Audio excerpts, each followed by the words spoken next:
G'day, welcome to the Opal Mills. So I'm still waiting on the matrix being treated, and I was going to do a video, and I might still do it in this one, of hand sanding with the cork block. And got a question from last video about matrix, so I thought I'll go through Opal and everything I know about it. Well, mostly. So just quickly, everything you see there in that shot is matrix, and I'll go through it all and explain the difference between them all. How matrix is called a matrix, what the word means, a few things like that. So I'll just get set up and start going through just a few facts of what I know about Opal that'll help you understand it the way I do. It'll partially educate you and then uneducate you and leave you as mystified at the end as I am. There's things we know and things we just still don't know, no matter how many theories float around. So I'm going to hopefully dispel a few myths and leave you with the information that I'll put some links in as well. There's one specifically I highly recommend that if you're interested in Opal, you definitely need to read this. So it's not long, I'll go through that in a bit later. So I'll just get set up and come back. Okay, set up. So my apologies if I have to break this video off a bit because it's raining and it might get a bit noisy and I'll have to just pause for a bit. But this video is going to be about not just the matrix, but about the weights, the types of Opal, how you can go about cutting, some little facts that you need to know, whether you're from mining to cutting to a customer that likes to buy Opal, or interested in it in any way. So these are just the little facts that I've come to know and judge what I do by. That'll do everything but put a price on it. So to get started though, I'll get on with the matrix and just explain a bit about that. So I was asked a question about what type of Andamuka Opal was in a video, and the viewer had usually seen matrix that was fairy pattern, I'd say, from the fairy pattern description, unless they meant pinfire. So I'll go through the different types of Andamuka Opal, and the matrix especially. And it's not just Andamuka that has matrix. To explain what matrix is, I liken it to steel, or metals. An alloy, as some may know, is a metal, mix of two metals. When you get a mix of two metals, that's an alloy metal. So when you get a mix of two rocks in one rock, that's called a matrix. It's just as simple as remembering that way for me. And a matrix can be many different types of minerals that are mixed together to one rock. It's a matrix rock. That's all matrix really means. When we talk about Andamuka matrix Opal, we're referring to, or any matrix Opal is a cross between Opal and another mineral that was formed into one rock. And this can extend anywhere from boulder Opal, which is an ironstone filled with Opal. Hence, that's two rocks in one. It's a matrix. The most common with the Andamuka would be the sandstone matrix, where I'll explain a bit on what I know about the formation of Opal, just to confuse everybody further on what everybody probably thinks they know, and how the Opal gets into the sandstone is I'll discuss, but it's nonetheless got in there. The sandstone exists there, the Opal exists there. That's two rocks in one. That's a matrix. So another matrix from Andamuka, could be considered a matrix, is the Painted Lady. So what's happened is a rock had split, and then the Opal has sort of filled that gap and super glued the two together. A miner's come along, come across the rock, broken it, it snapped there on that join, and the other face may or may not have had the rest of this, but there's this side of it. This is more of a specimen for me. The rest of the rock is like a quartz rock. It's not opal, it's not a big chunk of opal, it's just a thin painted lady. Like a paint layer thick. It can get thicker on some nicer specimens, and that's the same with the boulder opal. For example, I'll pull this one out. So boulder opal, again, you've got your ironstone host rock, and then the opal filled in all the little cracks. And then if you can try and get a stone out of it, which I tried to, you'll end up with something like that, or with just it'll just look like opal, except you'll see the backing. So that's boulder opal, that comes from Queensland. All of this opal that I'll be showing here will be Australian opal, just to save confusion, but there is quite a few fields to consider, and I've got, I think, 3 covered here, 4. So I've got Queensland, New South Wales, Lightning Ridge, and South Australia from Coober and Namuka. So, the different types of matrix I've come across. The first lot, it starts off in this little jar as this.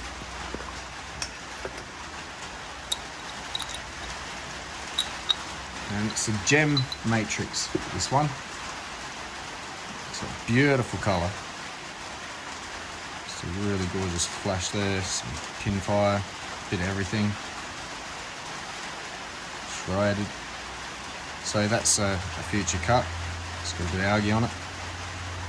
But yeah, so that's what this came from. This was treated with sugar and then acid. I think you would have seen this in another video. So this is Andamuka matrix treated opal,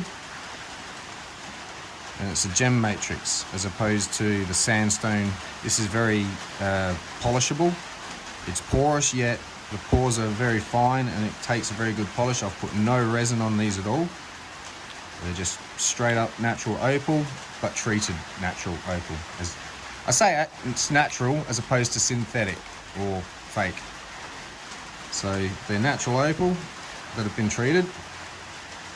For an example of some stuff that I cut, sorry about that noise, and didn't treat. It's just because I liked it, mainly even just for a specimen, so it doesn't have to be treated to see the colour. And if that was treated, or one day when I do treat it, that'll be a beautiful little stone. So that's untreated, that's treated, and the rock was the original state, let's say. From there, I also got some of the porous sort of matrix, which is a very lighter rock by comparison, and it's very sandstone. And then once treated, I've got that out of it. It does need a proper polish yet, but that's straight up as it was treated. I'd pre-polished a lot of it before treating it, except for the backs. And got a really good success out of those as far as darkening it, as it would have started out at this colour. There's sort of bars in there somewhere. Very faint, you see the red there. So that hopefully comes up once treated. So that's the sandstony type. Then you can get, again, the gem matrix. Bit of a different gem matrix to this would be these pieces.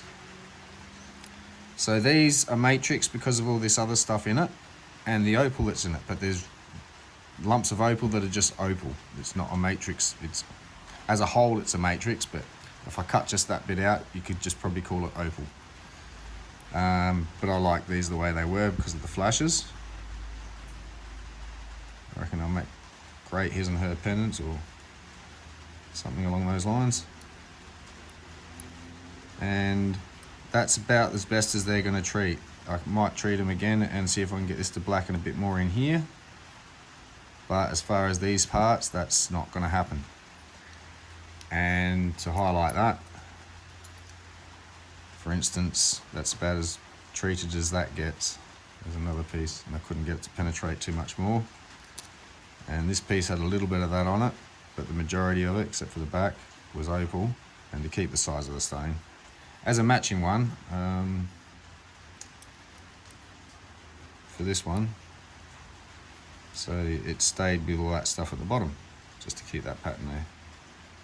Just because I like it. I can do what I want. So that's the way I cut it, and then that way up for that side. So I can sort of maybe make a pendant that opens up somehow. But anyway, this just won't treat this stuff.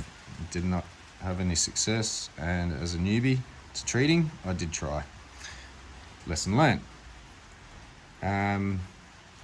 This was another piece you would have seen in another video, and it came out not too bad from what it was to start with, but it won't go black. Not all matrix is gonna go black. Nice little parts of black in there, that was great. Probably could have cut a little stone out of there, but I've got some other bits of this, but I like this piece as it is. It's just a nice big broad stone. I might make myself a large pendant out of, just to show off. And yeah, that's again this sort of gem matrix, not the soft sandstone matrix. That aside, it was good. Last night I picked up a couple of these specimens for this. It was perfect timing. So this is the sandstony sort of stuff that you slice up, treat, and hopefully this will treat like this, but this is a bit more better color, I think. So hopefully get a better result.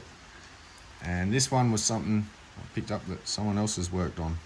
I'm not sure if they tried making an ashtray. You'll probably break your fingers if you try to butt a cigarette out on this. And this is a great specimen from my collection. Beautiful, but that's one lump of matrix, and you can see the layers through it. Cut stones that way and get some flashes that way if you wanted, or you can get some more of that. I like it as it is as a specimen. Big chunk of green flashes there, and they continue all the way around, I'm pretty sure. Yeah. So there's all just different bars running through this matrixed rock. Here's another piece. It's not been polished or touched yet. It's just pretty much as it came out. And hopefully this will slice up and treat quite well. You can see the bars running through that way.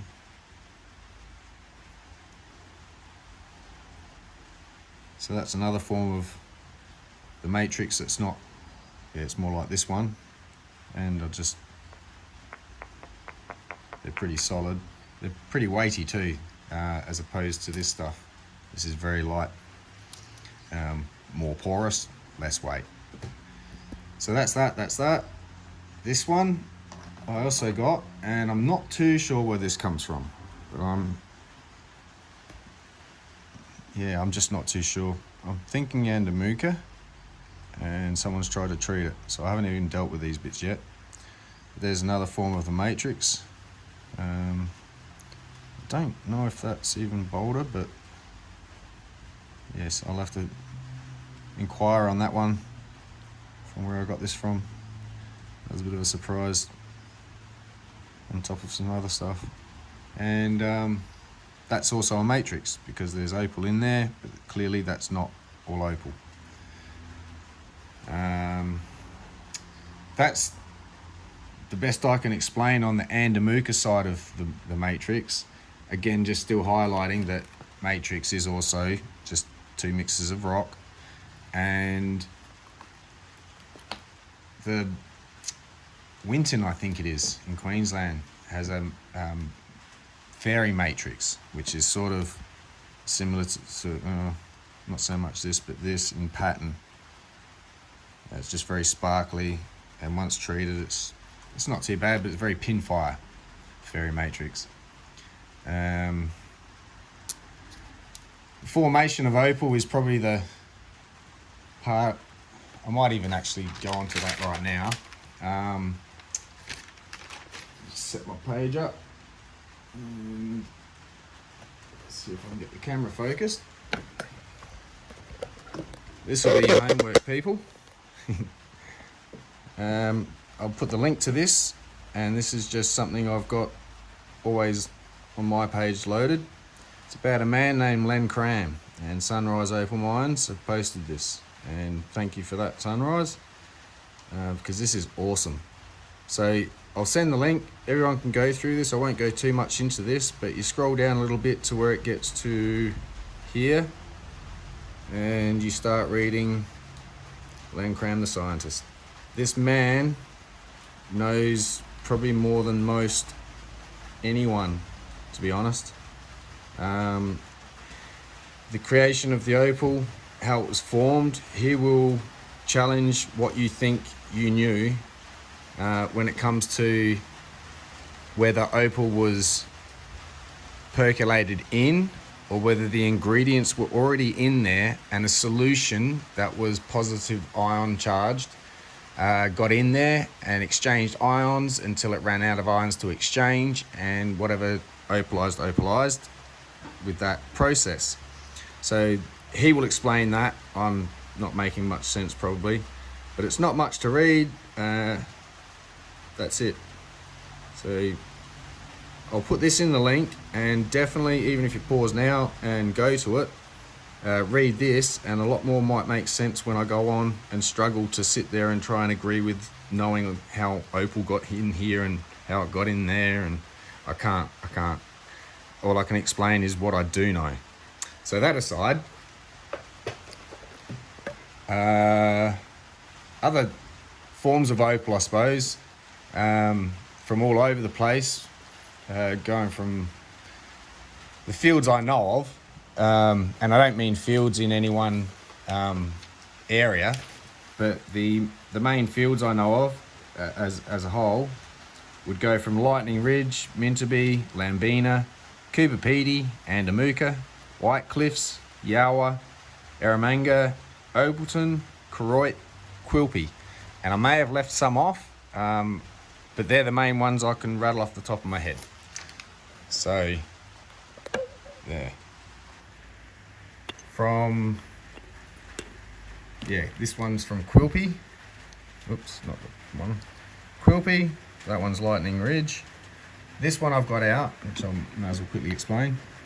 To explain how black opal that has black potch with colour on it is black opal, but the black with the potch is not always a solid black. And I've just brought this bit out to highlight. This is one I'm going to have to recut. But that whole thing is translucent to a point. It's very dark coloured, but is totally light, passes through the whole thing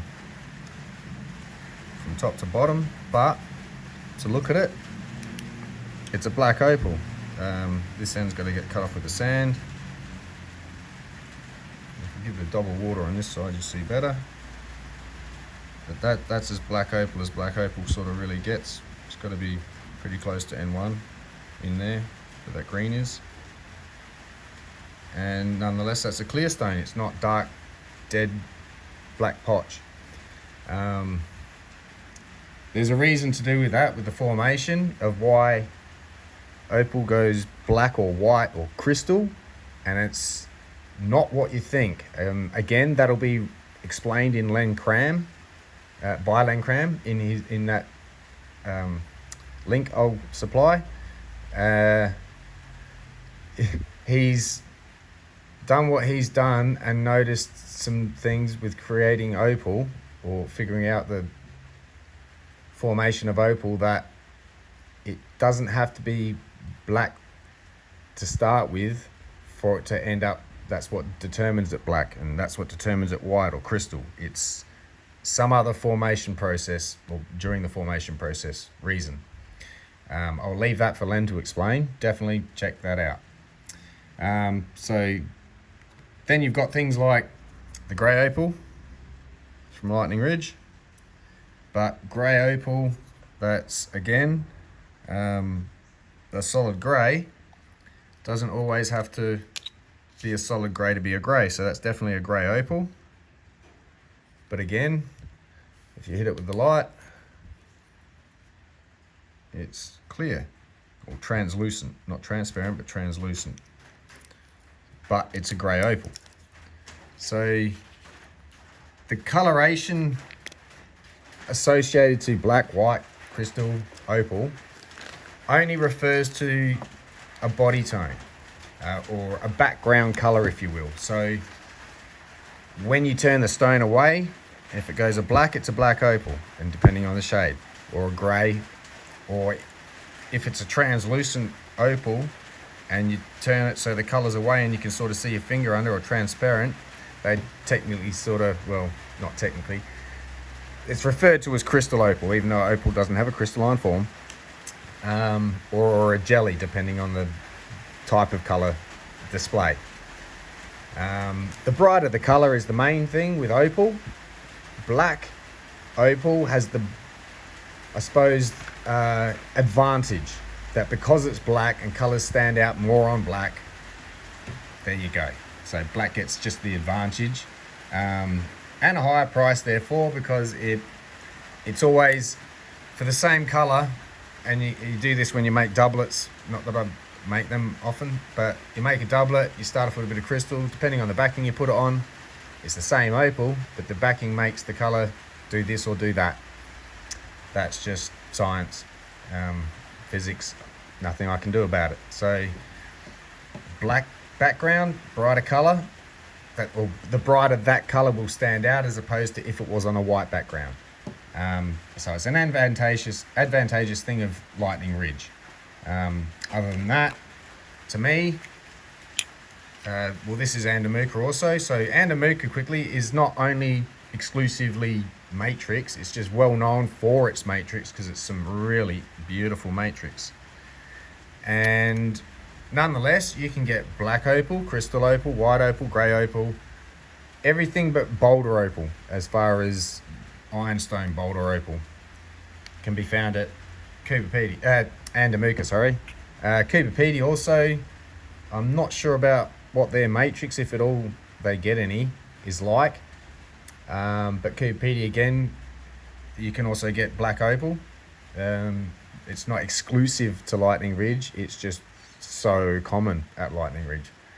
And if you were to value it, maybe a same N1 stone from Minterby, maybe slightly worth more than the one that was from Lightning Ridge that's also an N1, same color, same look, all because you don't often get that from Minterby.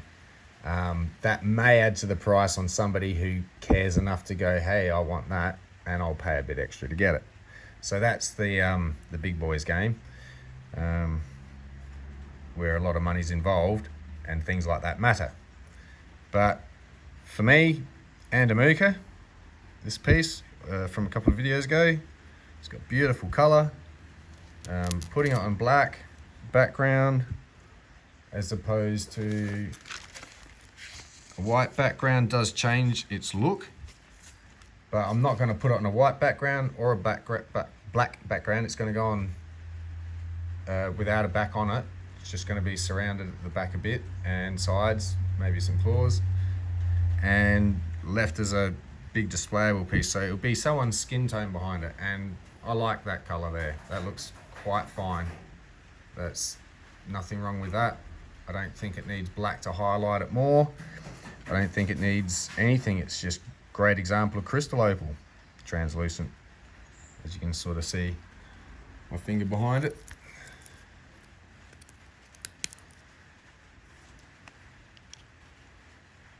It's another, yeah, translucent, but not transparent. So, yeah, I don't get the pricing of opal, but it's all about the color and the look of the stone for me. I just like to cut, to be honest. This one would be advantageous if it had a background. I'll give this one that, because when it comes off, it's not as dark purple. So this would be classed as a crystal translucent, or transparent almost. You can see my fingerprints through there.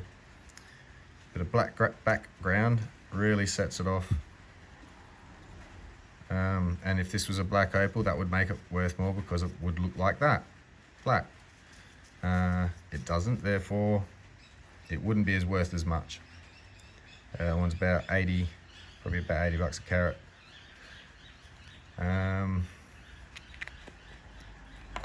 White opal,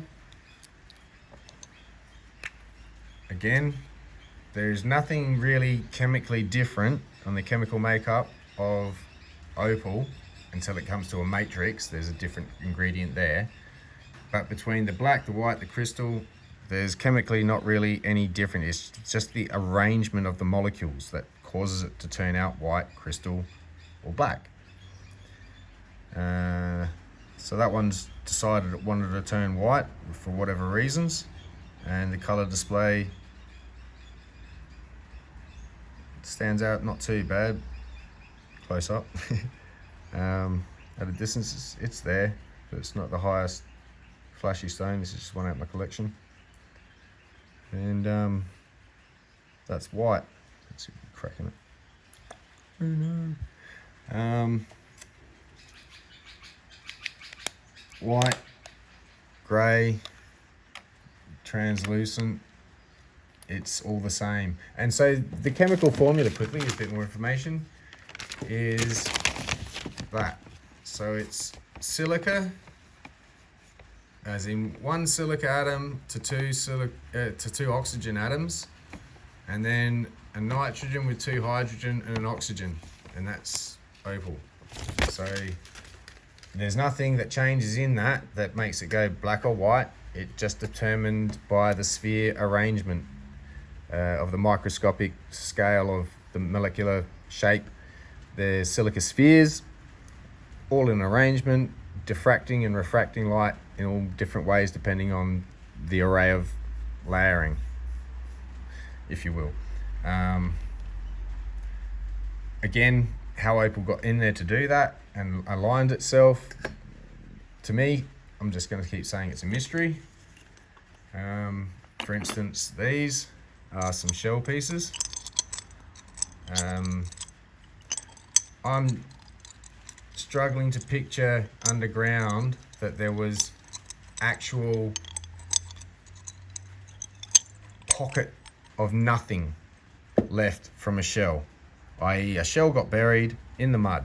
The calcium from the shell dissolved away, being soft, but it should have instantly been replaced by some other mineral. It doesn't just wash out, hollow cavity, and then, oh look, something filled in. So whatever filled in, or whatever was in there already starting that fossilization process had a solution go through it that was positively ion charged, and a transformation happens till all the ions run out, and whatever opalizes, and that which doesn't. And sometimes the wrong ingredients are there. So I'm thinking, okay, silica somehow filled, which would be the sand, the surrounding soil sand that's down that deep on nice sandy beaches and that. When sand gets into a cavity and then that solution got in, or was there a solution pre-mixed and maybe it was and then flowed in? But the flow rate of a fossil forming takes really long time, and that silica gel had to have been a gel for a very long time before it set to finally seep in and fill that whole apparently empty cavity, or slowly replace the ingredients in there. So I'm blown away by how it's actually formed. There's theories and theories and theories. We can replicate it in laboratories apparently these days, but how nature did it is something nature's going to keep for a while, I think. So again, fossils or rocks or cracks, basically, as long as you got a nice big wide crack, you get a nice big thick seam. Or boulder ironstone that was there that cracked and then solution filled it, or whatever filled it, then a solution soaked that. Who knows which way. But however Opal gets in, it gets in. Sandstone, I was explained that all the little granules of sand were impregnated through the little microscopic cracks in each granule of sand, that the solution got in there, and that's what gives that fairy matrix sort of a color. So where all these little granules are of sand, a little bit of opal impregnated each one, and now they diffract color. Yeah, there's a lot I'm not even going to pretend to know about beyond what I've just explained. And if you can read what I wrote in that link, what I mentioned about that link that I'll put in for Lencram, you can understand why I'm as confused as the rest of you may be left, unless there's people that understand more about what was being said in there than I. Send me a message. So not to go on too much more about the opal, because I've sort of done it a bit before. It can be faceted. It was just one piece for my collection I wanted faceted, so I had it faceted by a friend. He's done a great job. But because of its hardness, it's a very hard thing to cut. It just takes a lot more care. Harder stones, you don't have to be, well, as careful as you got to be, you don't have to be as careful. But this stuff, one slight move, chips, cracks, takes too much off. It's very soft by comparison to rubies and emeralds and beryls and diamonds. So anyway, it's not usually faceted. All right, a couple more facts. I might quickly do this one. So I jumped online yesterday, and this should be correct as of yesterday. I don't know what the market's done today. But to give you an idea of the price of black opal, as opposed to things like gold and silver, because I've heard some things about how it's it's hundreds of times the price. Opal's worth more than gold, and that's minimalizing it so badly that I did some math and came out with this. And so I'll start at silver. That was trading around $27 an ounce, and that's 96 cents a gram, making it up here. So you got silver was 96 cents a gram, making it 19 cents a carat, just to give it a carat price, which is, if you look at black opal, and it well exceeds this, but just at 10,000 a carat and some really nice stuff, would be 50,000 per gram, as opposed to 96 cents per gram. So black opal is 52,631 times the price of silver.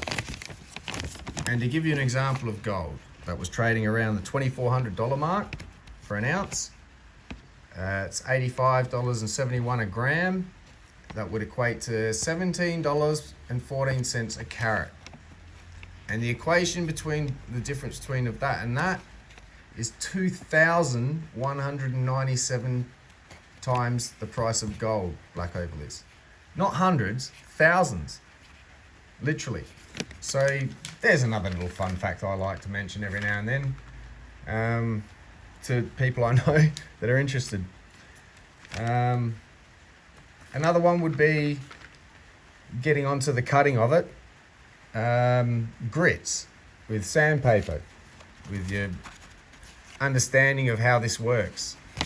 For those who are wanting to get into cutting or already in it and not having much luck figuring out how the nature of the beast works, I've sort of done a little diagram here to explain it.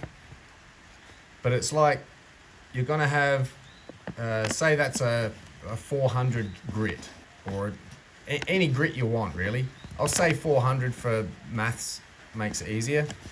So if that was the size of a grit on that paper, it would leave grooves that deep.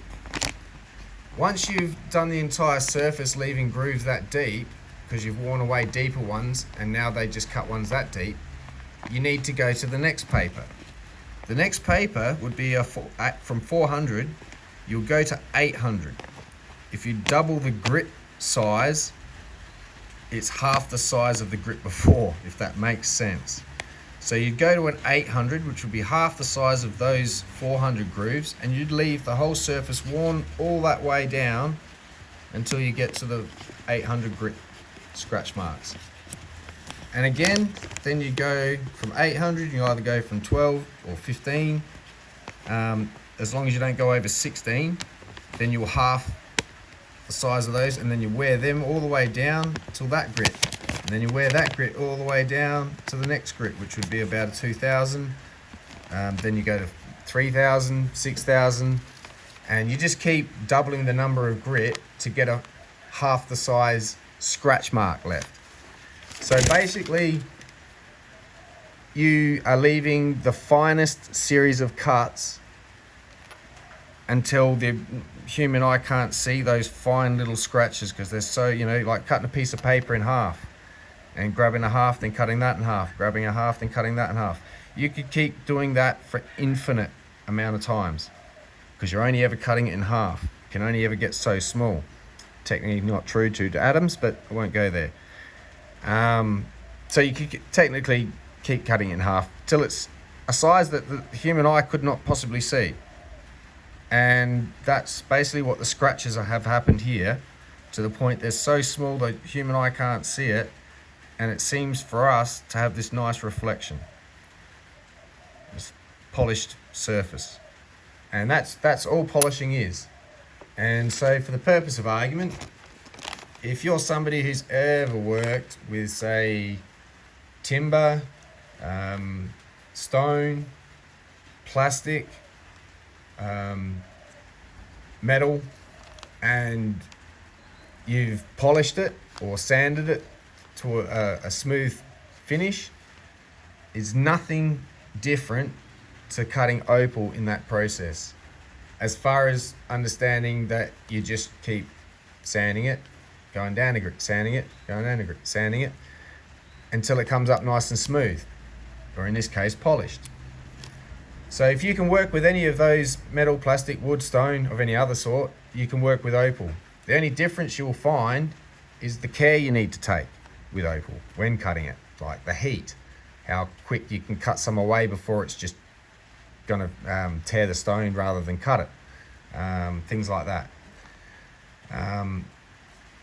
Other than that, if you can work with those other materials, you should be able to cut a stone. If you can get a piece of timber, wood, little block, sand it into an oval shape, sand it so it's domed over, and give it a nice smooth as you can finished before you'd lacquer it, say, then that's exactly what you're doing to opal.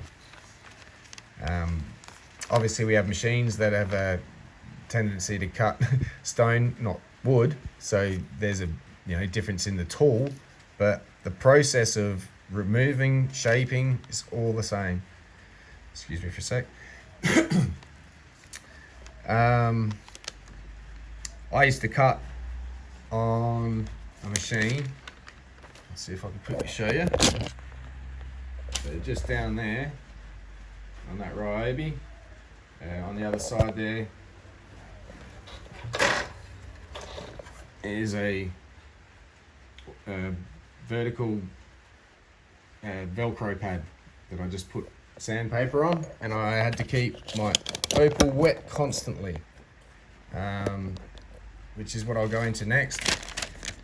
I would never recommend doing it that way. That was the way that was taught years ago, because they didn't have the lovely machines of today with the water running all over them and diamond wheels that beautifully finished. So we used sandpapers. Definitely wouldn't recommend it that way. The problem there is this word. it's a lung disease. It's silicosis, and it's caused, whether you're mining, cutting, it doesn't matter.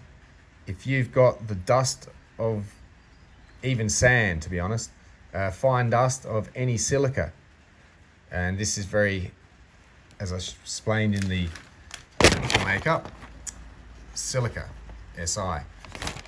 That, when turned to a fine powder, if you don't keep it wet and wash it away, and it gets up in the air and you breathe it in, it's a substance that you will breathe in, but you just won't breathe out. And the build-up will crystallize in your lungs, blocking certain passages, and you won't be able to breathe eventually. And I won't go on with that. We all know where that goes. You need to breathe. So you definitely don't want to do it dry and kick up any dust whatsoever. But that's how I used to do it. And then once on that, I only had one grit of paper, so then I'd go to the 400 and the 800, all the way up to some 1500, and then I'd go on the polish wheel, which is what I'll do in a minute. I'll pick out a rubber sort of done up, for an example piece really. Yeah, I'll find one. Anyway, I'll use that as an example, and I'll finish it off using a cork block and sandpaper, just to show that you shape it up with a Dremel if you've got one, even, and get it into a nice domed over preform shape. Once you're ready to do the next grits, it can all be done by hand. No electricity needed. So what I'll do is get set up to start doing that, I think. I think I've ranted on a bit with some facts and filled your head full of a whole bunch of stuff. The only unfortunate thing about me is I'm kind of a jack of all trades, master of some. So some jargon and lingo will be missing from my explanations, because I don't know quite what to call it, and I may go the long way about explaining it. There's more than one way to skin a cat. So I learnt other ways. But a rose by any other name still smells as sweet. So I'll get on with setting up a dop stick with a stone on it, and I'll come back and probably still talk a bit, but work on the stone while I do. And you can see it doesn't take long at all. Also, when I first started out, I found these the other day. I got bag after bag of these stones that I'd finished, and they're really, really tiny. Some of them are really nice. Probably should set, but these are my little collection of start-off pieces to build a collection. My last one was stolen about 12 years ago. I had to start again. So some nice little bits, and I bought a bunch of $10 to $50 parcels from Lightning Ridge on eBay, and did the best with what I had and started up this. These are the leftover bits. I did sell a few bits and upgrade, and as you do, some of these have some issues with splits. Some of them don't have any problems at all. So just give it a wax on the back. That was a nice high dome one. And yeah, these I keep for prosperity's sake. And yeah, that's literally all you really need to do if you're just interested in cutting a few small little stones. You buy the cheap parcels, and you really never know what little tiny bit is hiding in there, even just that one. Even if that came from I'm pretty sure it came from a $10, $20 parcel, and I'm pretty sure that stone should be worth more than $10, $20 with that nice beautiful roll on it. Even bits like that. Probably got a bit of inclusion at the back. Yep. But still a nice stone. Looks great in a collection. And just, yeah, getting bits and pieces together, selling a few on. You probably have to sell your best pieces to just increase the chance of getting decent money to buy more. But I ended up with all this, which I look at every now and then. And again, as I said, came across it the other day, thought I'd just show you. But yeah, Don't have to cut very big stones at all. And to be honest, they're actually easier to cut small stones, not too small, but small stones than it is big stones. The discrepancies in shape aren't quite noticeable until you get it a bit bigger, and then it's like one oval is not the same as the next. So you've got to be a bit more matching and pay attention to size and width. But when they're small and you're just doing a few here and there, you're not buying commercial grade opal to practice with. I'm pretty sure you won't have access to that unless you have a lot of money to throw at it and convince someone to part with it instead of to where they'd usually sell it. Oh, here's another piece. Jelly opal. That's what I would call a jelly opal. Kind of, some people may refer to it as crystal. It's sort of crystally there, I suppose, but just the general gist of that colour is mainly jelly.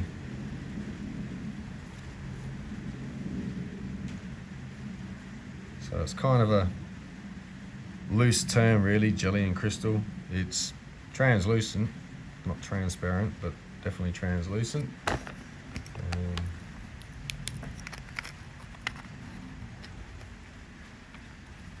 Light definitely goes in through it. Not sure what's in the middle. Might be something blocking it there. It's just too thick and diffracted. It lights up from both sides, almost to halfway. And there's nothing there, so it's just very thick and so many fractures in it that the light just gets sent in different directions before it hits the other side. But yes, that I would consider a jelly or crystal, but jelly opal. I think jelly comes a bit more sort of like that as well, but without the little lumps. Like if that was all that purple all the way over and didn't really reflect as such, it's sort of looks like, what would you call it, port wine jelly. Yeah. Anyway, I'll get set up and come back.